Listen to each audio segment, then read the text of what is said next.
Guys, ini pengungsian korban erupsi Semeru ya di Desa Penanggal. Dan ada satu yang menyakitkan hati, jujur menyakitkan hati. Ya Allah, ya tolong.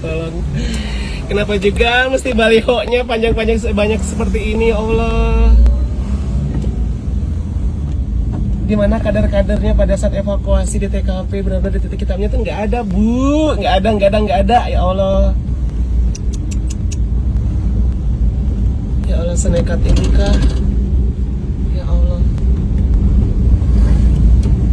Persis banget di daerah ini, di posko apa namanya, di posko pengungsian. Ini maksudnya apa ya Allah?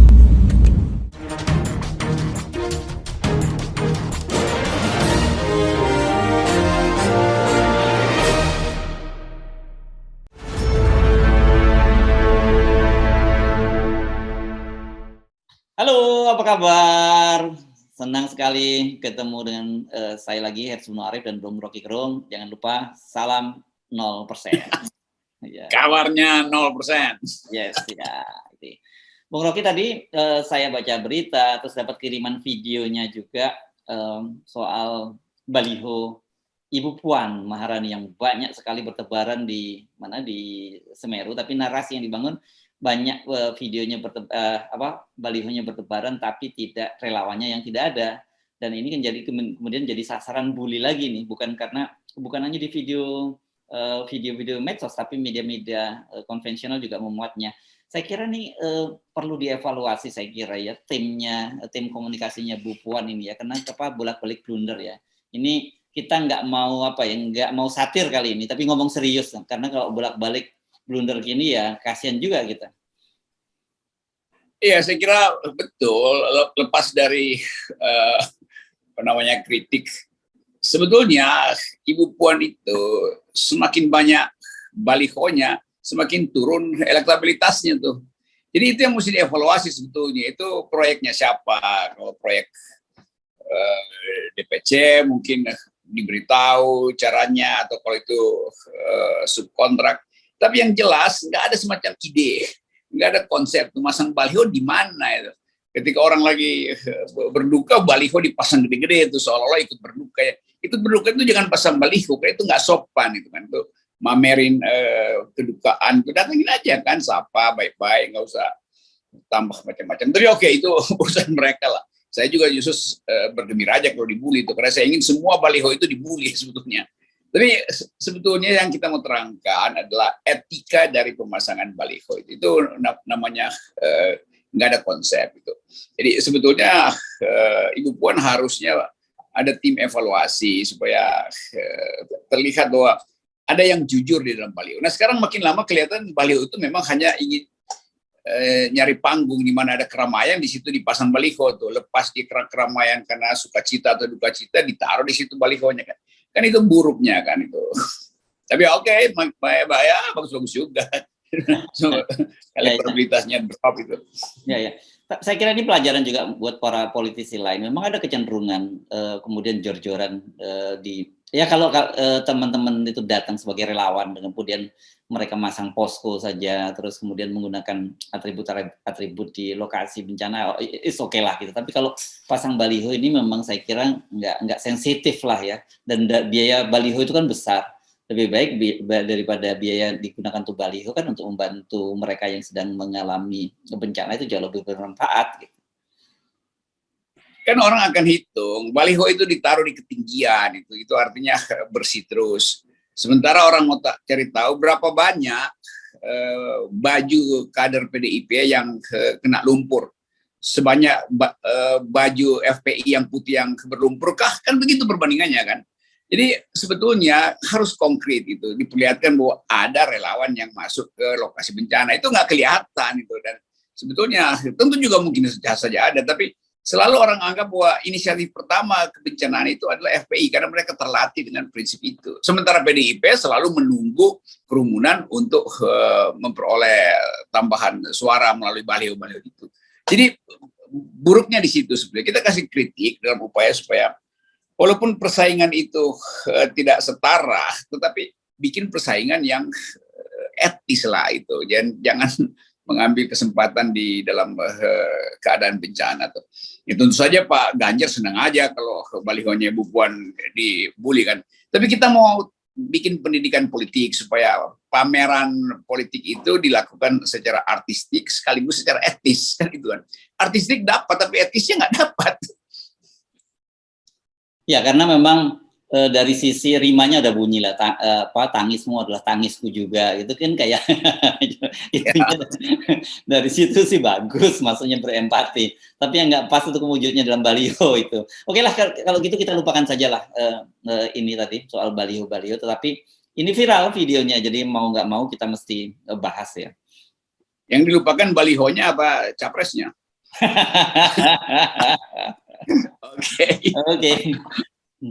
Oke, Bung Rocky, ini ada satu hal saya tidak tahu apakah ini kabar baik atau kabar buruk, karena Presiden Jokowi itu baru saja mencanangkan ada industri hijau di Kalimantan Utara. Ini mungkin bagi banyak orang yang belum familiar, Kalimantan Utara ini adalah provinsi termuda ya, paling ujung ini pecahan dari Kalimantan Timur, ini langsung berbatasan dengan Malaysia.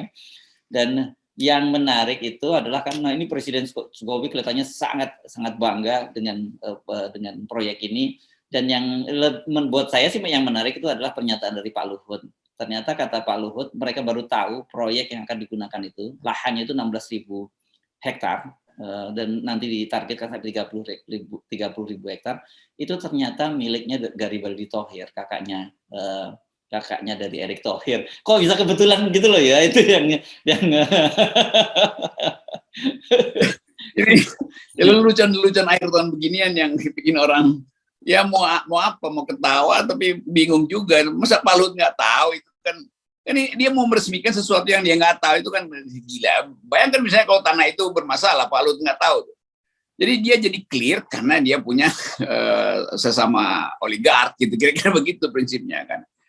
Jadi kalau dia berapa tadi 16.000, 30.000 hektar, ini problem lagi nih karena Pak Jokowi seolah nggak ngerti apa namanya green industry. Industri hijau itu harus hemat tanah justru. Sebab kalau industri justru boros tanah, itu artinya ada yang akan digusur kan, itu logikanya. Padahal industri hijau itu tidak boleh menggusur, bahkan membiarkan aja supaya tanah itu tumbuh secara alami. Ini memanfaatkan 30.000 per 16.000 tanah, itu bukan industri hijau. Industri hijau lokasinya kecil-kecil, itu maksudnya tuh supaya terkoneksi dengan lingkungan itu. Ini kelihatannya masif betul. Dan lebih dari itu, akhirnya kita kaget bahwa sebetulnya kita lagi dalam 1 tahun ini berupaya untuk menyelesaikan masalah pertanahan itu, tentang ketimpangan kepemilikan. Sekarang ada berita bahwa itu di Kalimantan Utara yang jauh dari mal-mal di Jakarta, ternyata ada luas tanah yang besar sekali itu, yang tentu sebagian kecil doang yang dipakai buat mengundang investasi Cina di situ kan, dan Cina juga yang investasi di situ. Jadi sebetulnya kalau kita sibuk mempersoalkan BPN, ini tanah siapa, ini tanah siapa, ya sebenarnya pakai aja prinsip terbalik. Semua tanah sudah dimiliki, jadi sudah dimiliki oleh 4-5 orang. Nah, kecuali yang belum dimiliki itu didaftarkan BPN, lebih gampang sebetulnya daripada nyari-nyari siapa punya tanah. Jadi itu akhirnya terlihat lagi bahwa akumulasi tanah itu bahkan ada di ujung bagian utara dari Kalimantan, provinsi Kalimantan. Itu artinya kira-kira patoknya itu dengan patok-patok perbatasan kita dengan Brunei atau Malaysia punya di situ kan. Jadi betul-betul diperlihatkan politik ekonomi dari penguasaan tanah ini. Nah itu sebetulnya yang harus kita perhatikan. Cara Pak Luhut mengatakan, oh saya kaget, oh saya nggak tahu, bagaimana mungkin itu. Jadi itu kekagetan yang dikemas dengan cara yang bijak. Tapi satu hal ini kan mengingatkan kita kembali kemarin soal ribut-ribut di mana Wakil Ketua MUI Buya Anwar Abbas dibully habis gitu ya, bukan hanya dari Buzzer tapi dari istana berkaitan soal menyangkut ketimpangan tanah. Nah tapi ini ternyata ini benar, tiba-tiba di ujung sana pun ternyata miliknya mereka juga gitu. Saya membayangkan itu memang kelihatannya kalau kita lempar, kalau kita naik helikopter gitu atau kita lempar koin, atau kalau helikopter mungkin kalau lempar koin terlalu kecil, mungkin kita menembak menggunakan senapan tembakan sejauh mana, pelurunya pasti akan jatuh di lahan dimiliki mereka itu saja gitu ya. Ya, PMO-nya kira-kira begitu kan. Kita tanam apapun, kita gali apapun, kita bangun apapun, pasti di tanah yang mereka punya juga. Begitu kira-kira tuh. Jadi yang disebut bukan lautan hanya kolam susu, yang betul-betul hanya mereka juga tuh dalam lagu Kus Plus itu kan. Jadi sebetulnya keadaan ini yang mau kita uji bahwa serius nggak pemerintah dalam pemberantasan mafia tanah atau dalam menurunkan Gini rasio dari penguasaan tanah itu kan ini artinya tanah yang sudah ya mungkin karena ada kan ini namanya proyek yang terlantar sejak 5 tahun lalu.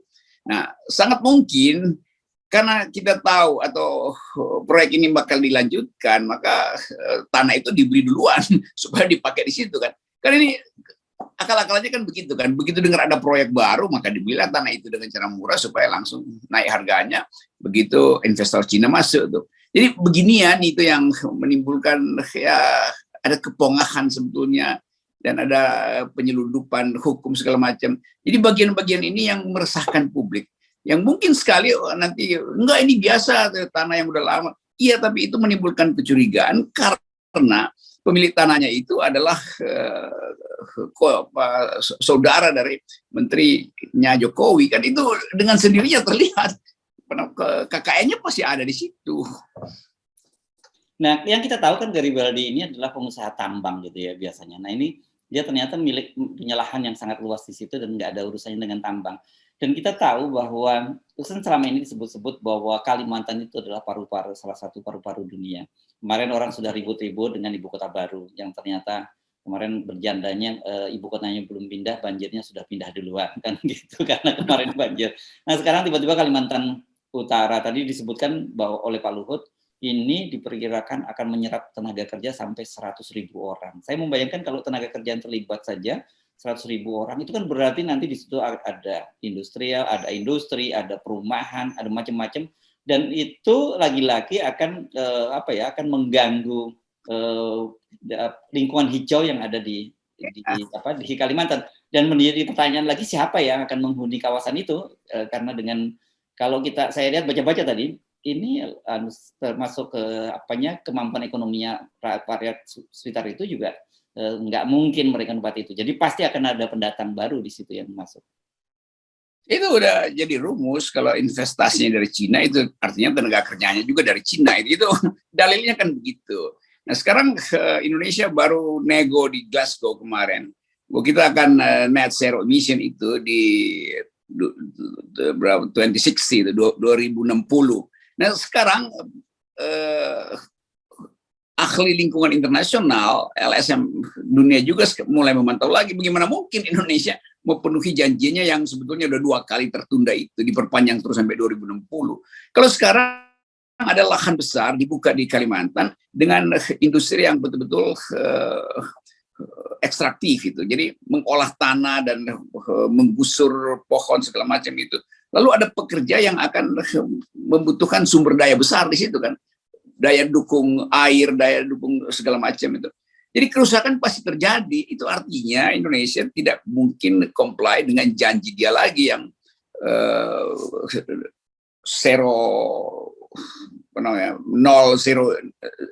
nol emisi di 2060.